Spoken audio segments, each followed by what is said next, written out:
जोहार। कृषि दर्शन की इस अंक में आप सभी किसान भाई बहनों का हम हार्दिक स्वागत करते हैं। तो बिना देर किए हुए शुरू करते हैं अपना आज का ये कार्यक्रम और सबसे पहले देखते हैं खबरें खेती की।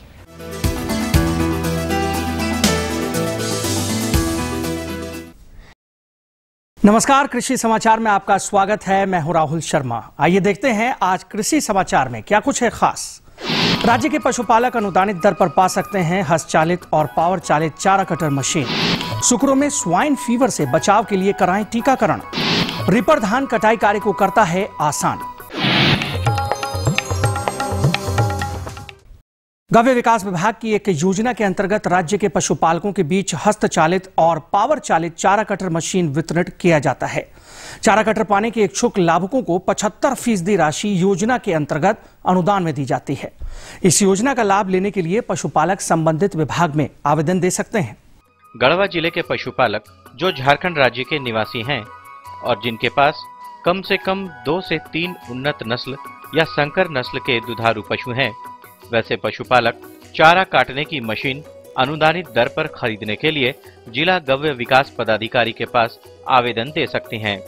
हस्तचालित चारा कटर पाने के लिए 2 से 3 पशु का होना और पावर चालित चारा कटर के लिए 5 पशु का होना अनिवार्य है। लाभुक को 75% राशि योजना द्वारा दी जाएगी और शेष 25% राशि उन्हें स्वयं वहन करना होगा। सूकर पालक, यदि आपके पाले गए सूकरों में ये लक्षण दिखें, जैसे सूकर दस्त करने लगे, शरीर का तापमान बढ़ जाए या पिछले पैरों पर वजन कम हो जाए, तो ये सूकर ज्वर यानी स्वाइन फीवर के लक्षण हैं। सूकरों में यह बीमारी तेजी से फैलती है और समय पर इलाज नहीं होने से उनकी मृत्यु तक हो जाती है। इस बीमारी के इलाज कराने से बेहतर है इससे बचाव कर लिया जाए। और स्वाइन फीवर से बचाव का उपाय है टीकाकरण। सूअरों में होने वाला एक प्रमुख रोग होता है जिसको बोलते हैं स्वाइन फीवर। इसमें होता है कि आपके दस्त करने लगते हैं, पिछला पैर पर वजन कम हो जाता है, तो पशुपालकों और काफ़ी हद तक काफ़ी संख्या में सूअर मरने लगते हैं। तो इससे बचने के लिए पशुपालकों को सलाह दी जाती है कि वे स्वाइन फीवर का टीका अपने पशु सूकरों में जरूर से 1 ml चमड़े में लगवा लिए।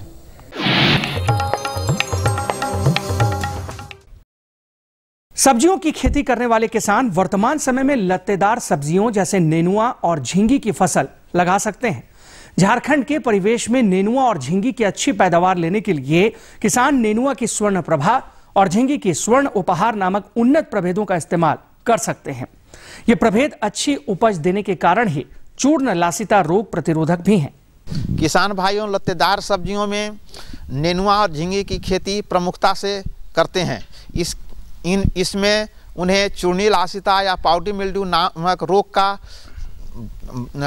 इनके फसलों पर भारी प्रकोप होने की संभावना रहती है और होती है। इससे बचाव का एकमात्र उपाय है रोग प्रतिरोधक किस्म का चुनाव कर खेती करना। इसके लिए किसान भाई हमारे भारतीय कृषि अनुसंधान परिषद के रांची स्थित संस्थान हार्प के द्वारा विकसित स्वर्ण प्रभा नेनुआ की किस्म और स्वर्ण उपहार झींगी की किस्म का खेती करके चूर्णी लासिता से मुक्ति पा सकते हैं।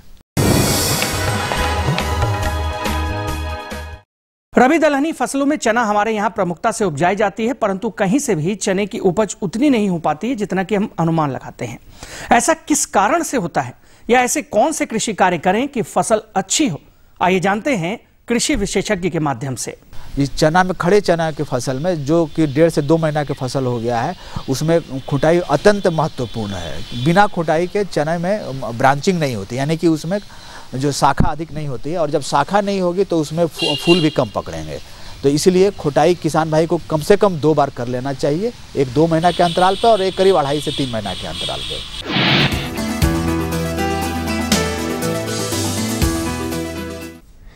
कृषि उपकरणों की श्रृंखला में एक महत्वपूर्ण उपकरण है रिपर। धान की कटाई के लिए रिपर का उपयोग होता है। किसान इस उपकरण की सहायता से धान कटनी में लगने वाले समय और मजदूरी की बचत करके लाभान्वित हो सकते हैं। रिपर के द्वारा किसान भाई धान का कटाई करें। यह डीजल चालित एक यंत्र है और इसके द्वारा धान कट के, जैसे मजदूर एक साइड में किसान को पसार देते हैं, उस तरह से पसर जाता है, जिसको कि आप बाद में उठा करके इकट्ठा कर सकते हैं।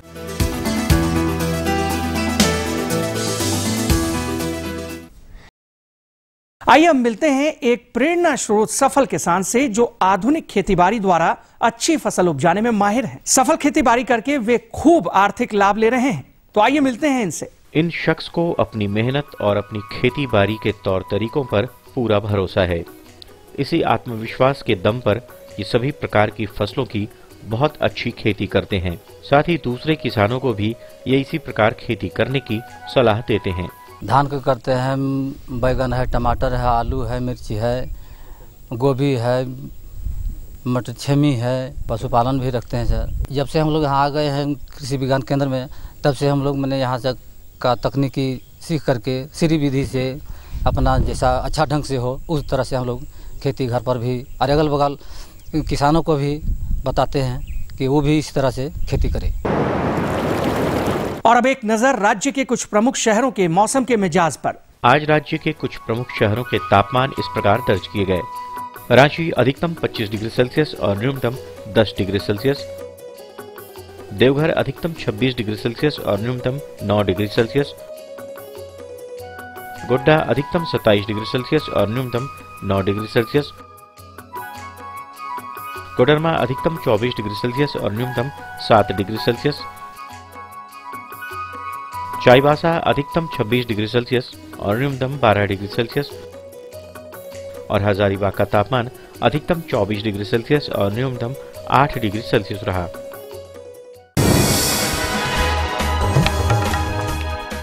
और अब मंडी भाव में आइए नजर डालते हैं अनाजों के भाव पर। आज राज्य की खाद्यान्न मंडियों में चावल और मक्का जैसे प्रमुख अनाजों के भाव स्थिर रहे। दलहनी अनाजों में थोड़ी नरमी आई है। अन्य अनाजों के मूल्यों में कोई विशेष उतार चढ़ाव नहीं दर्ज किया गया। उधर सब्जी मंडियों में भी हरी सब्जियों में नरमी का रुख है। वहीं कुछ प्रमुख अनाजों के आज के भावों पर नजर डालें तो इस प्रकार रही। चावल मध्यम न्यूनतम 2100 रुपए से लेकर अधिकतम 2500 रुपए। चावल उत्तम न्यूनतम 2400 रुपए से लेकर अधिकतम 4200 रुपए। गेहूं न्यूनतम 1500 रुपए से लेकर अधिकतम 1700 रुपए। दाल अरहर न्यूनतम 5500 रुपए से लेकर अधिकतम 7100 रुपए। दाल मसूर न्यूनतम 4200 रुपए से लेकर अधिकतम 5200 रुपए। दाल चना न्यूनतम 3200 रुपए से लेकर अधिकतम 4100 रुपए। चीनी न्यूनतम 3400 रुपए से लेकर अधिकतम 3600 रुपए। आलू न्यूनतम 800 रुपए से लेकर अधिकतम 1200 रुपए और प्याज न्यूनतम 1400 रुपए से लेकर अधिकतम 2100 रुपए प्रति क्विंटल रहा। कृषि समाचार में आज फिलहाल इतना ही। अगले दिन अगले अंक में फिर मुलाकात होगी कुछ ताजा तरीन खबरों के साथ। तब तक के लिए दीजिए इजाजत। नमस्कार, जोहार।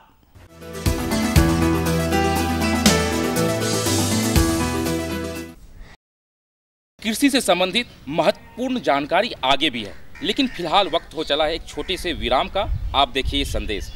ये लो और बताओ। बस। अरे ये क्या भैया जी, बस इतनी सी रासायनिक खाद? किसानी छोड़ रहे हो क्या? किसानी नहीं, नादानी छोड़ रहे हैं। मिट्टी की जांच कराई है।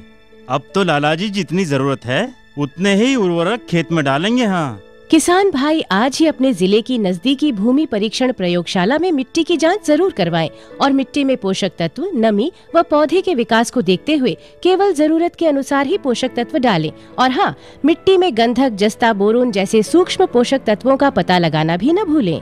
उर्वरक और जैविक खाद के सही उपयोग से भूमि का उपजाऊपन बनाए रखें, उत्पादकता बढ़ाएं, खर्चा घटाएं और बहुमूल्य विदेशी मुद्रा बचाने में भी सहयोग दें। और हाँ, धीमी गति से नाइट्रोजन उपलब्ध कराने वाले उर्वरकों जैसे नीम लेपित यूरिया को प्राथमिकता दें और यूरिया का पत्तों पर छिड़काव करें। अरे वाह, तू तो सचमुच समझदार हो गया रे। अधिक जानकारी के लिए संपर्क करें जिला कृषि अधिकारी या किसान कॉल सेंटर।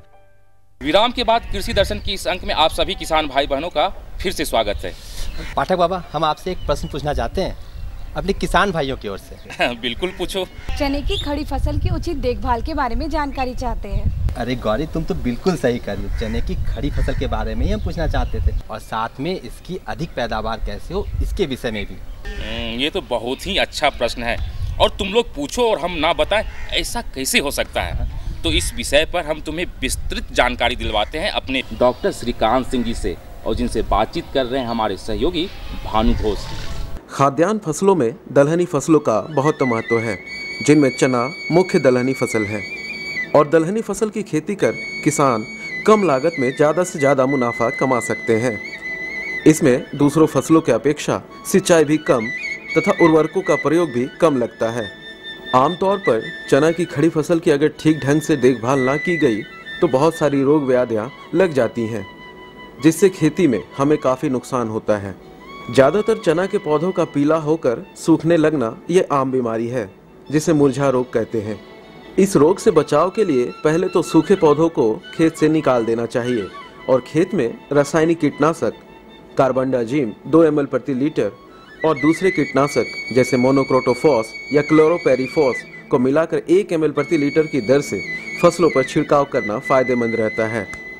चने में एक मुरझा रोग नामक बीमारी होती है, जिसमें कि चने का पौधा पीला होकर सूखने लगता है।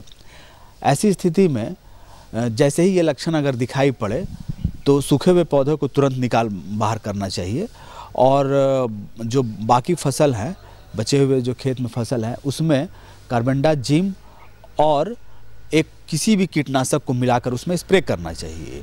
कार्बेंडाजिम की जो मात्रा होती है 1 लीटर पानी में 2 ग्राम के दर से, एवं किसी भी कीटनाशक जैसे कि मोनोक्रोटोफॉस या क्लोरोपेरिफॉस नामक जो दवा है 1 लीटर में 1 ml की दर से, दोनों को मिलाकर अगर तुरंत स्प्रे किया जाए तो मुरझा रोग से बचाव संभव है।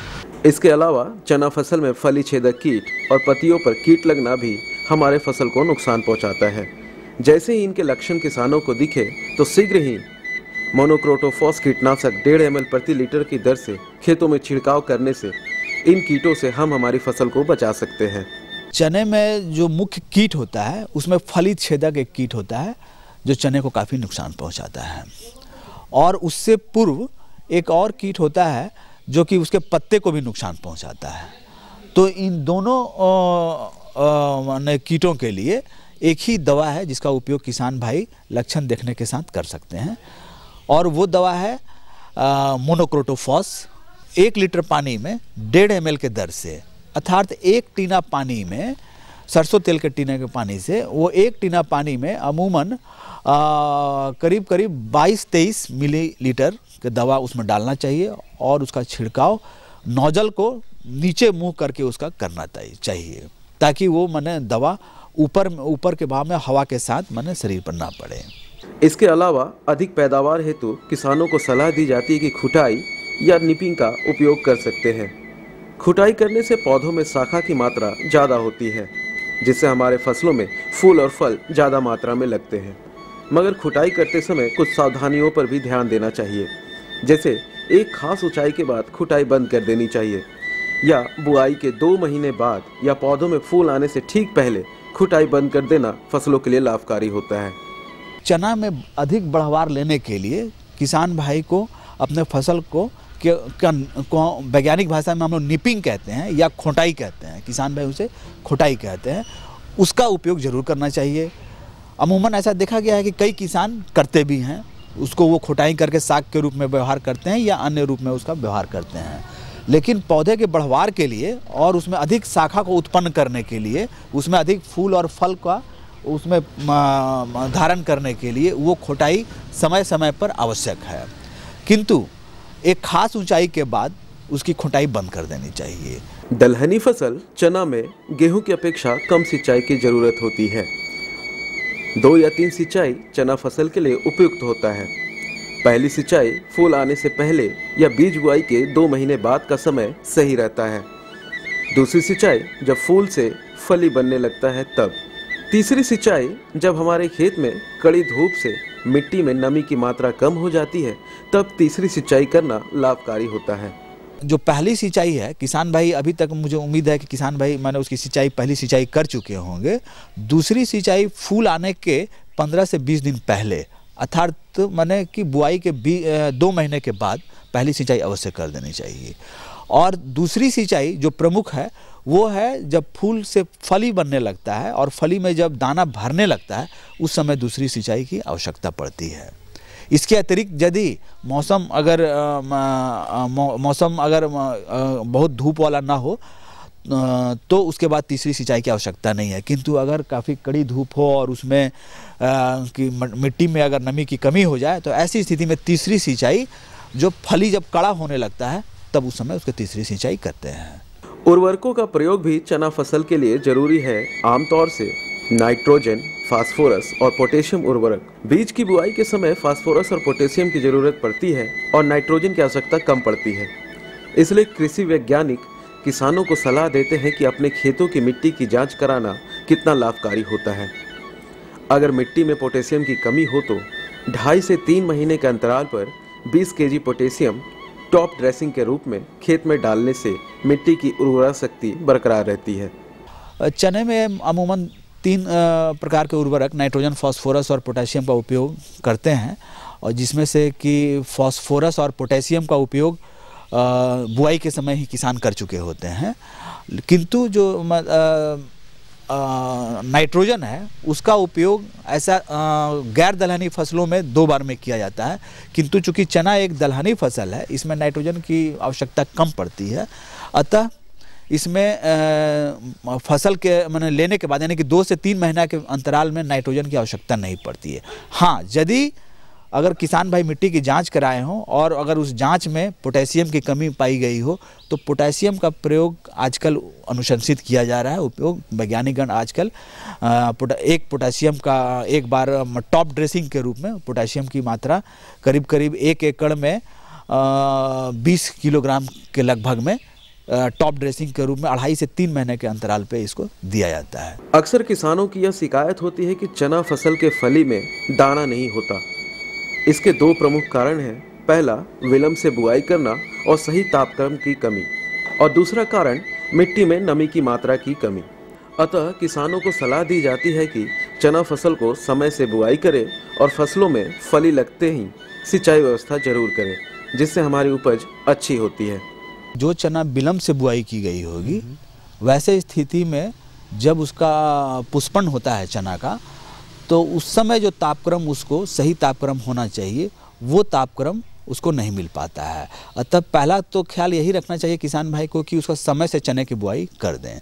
दूसरा कारण होता है कि जब मिट्टी में नमी की कमी होती है वैसी स्थिति में भी उसमें दाना भरने का शिकायत आ जाता है। इसीलिए अंतिम सिंचाई जो फली लगते समय उस समय एक सिंचाई चना में अति आवश्यक है।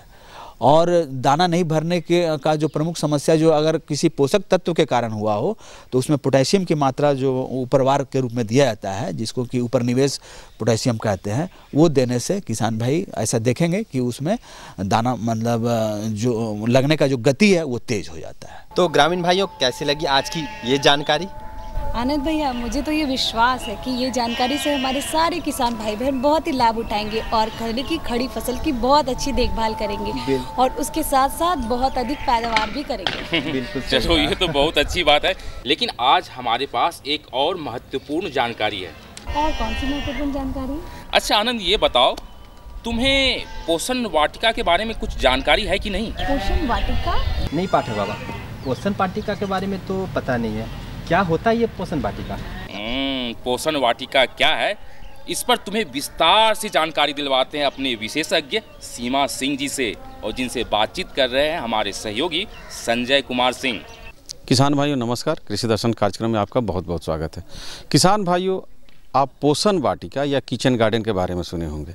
इसको कैसे तैयार किया जाता है और इससे कैसे लाभ लिया जाता है, इसी विषय पर जानकारी देने के लिए हमारे साथ आज मौजूद हैं कृषि विज्ञान केंद्र दुमका की एक वैज्ञानिक डॉक्टर सीमा सिंह। आइए सबसे पहले इनका स्वागत करते हैं।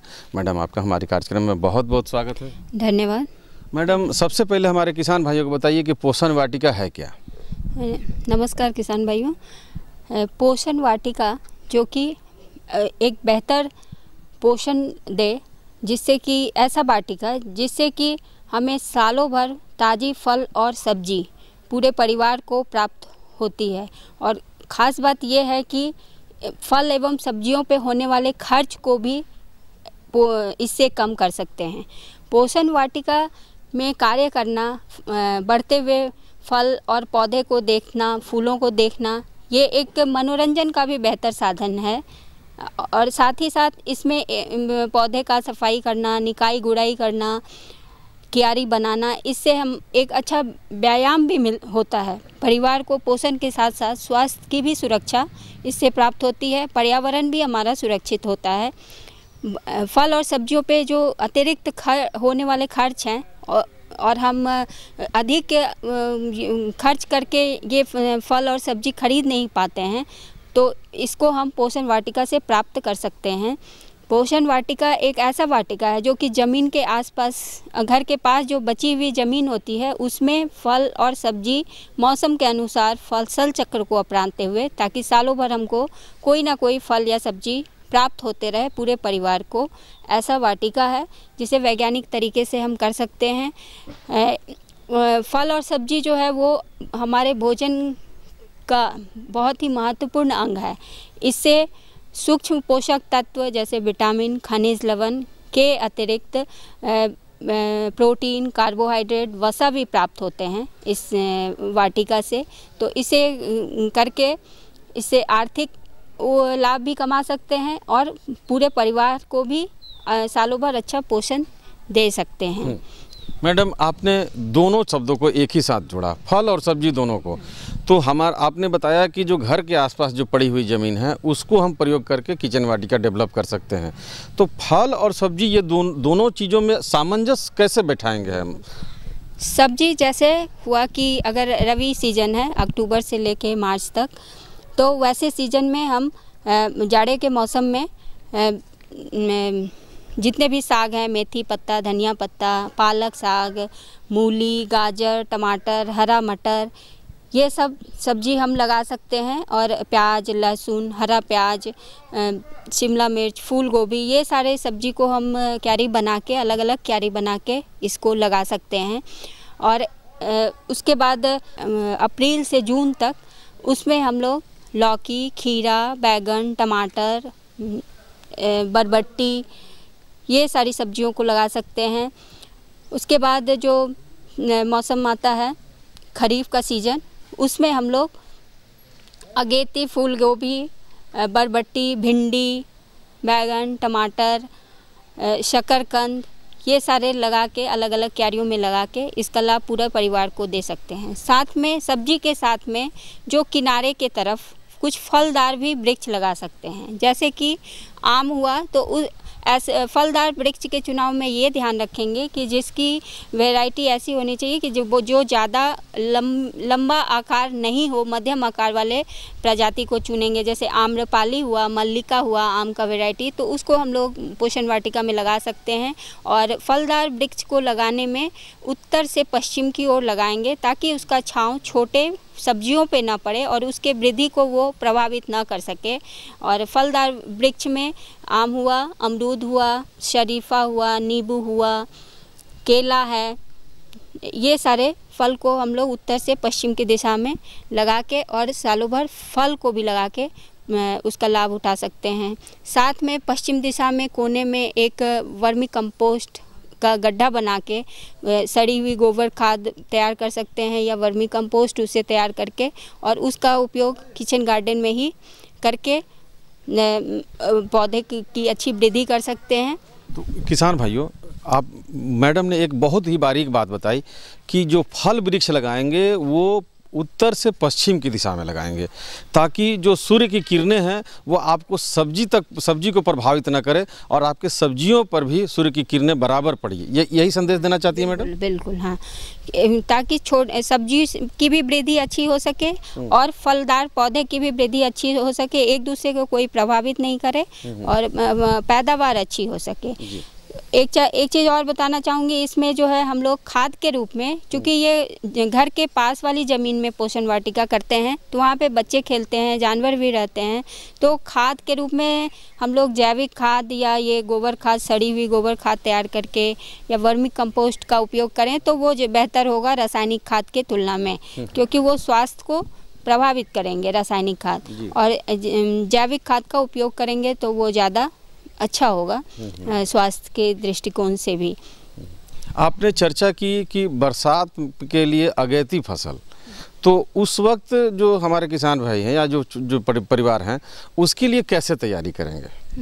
खेत की तैयारी करने के लिए, चूँकि ये घर के पास की ज़मीन होती है, तो इसमें महिलाएं बहुत आसानी से अपने घर के काम को निपटा के किसी भी समय मिट्टी को साफ़ सुथरा करके उसमें कंकड़ पत्थर ये सब नहीं हो, ये सब को साफ़ करके ज़मीन को तैयार करते हैं। उसमें गोबर खाद डाल के खेत को तैयार, अच्छी जुताई करके गोबर खाद डाल के खेत को तैयार करते हैं।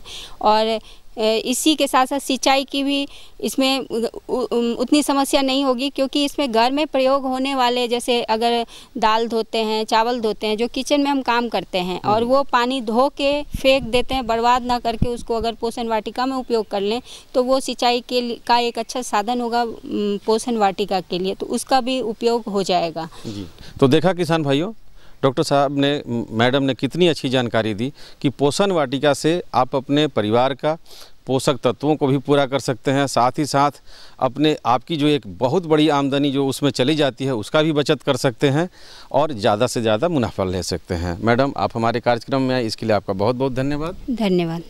और किसान भाइयों, इसी के साथ लेते हैं विदा। जोहार। पाठक बाबा, आज आपने बहुत अच्छी अच्छी जानकारी दिलाई हमें, इससे हमारे किसान भाई बहन बहुत ही लाभ उठाएंगे। किसान भाई बहनों, आप कृषि से संबंधित कोई भी प्रश्न हमसे पूछ सकते हैं। हम अपने कुशल विशेषज्ञों के द्वारा आपके प्रश्न का उत्तर दिलवाएंगे। तो किसान भाइयों, फटाफट कागज कलम निकालिए और हमारा पता लिख डालिए। और हमारा पता है कार्यक्रम कृषि दर्शन कृषि प्रकोष्ठ द्वारा केंद्र निदेशक, दूरदर्शन केंद्र, रातू रोड, रांची। पिन संख्या है 834001। तो इसी के साथ दीजिए हमें इजाजत। जोहार।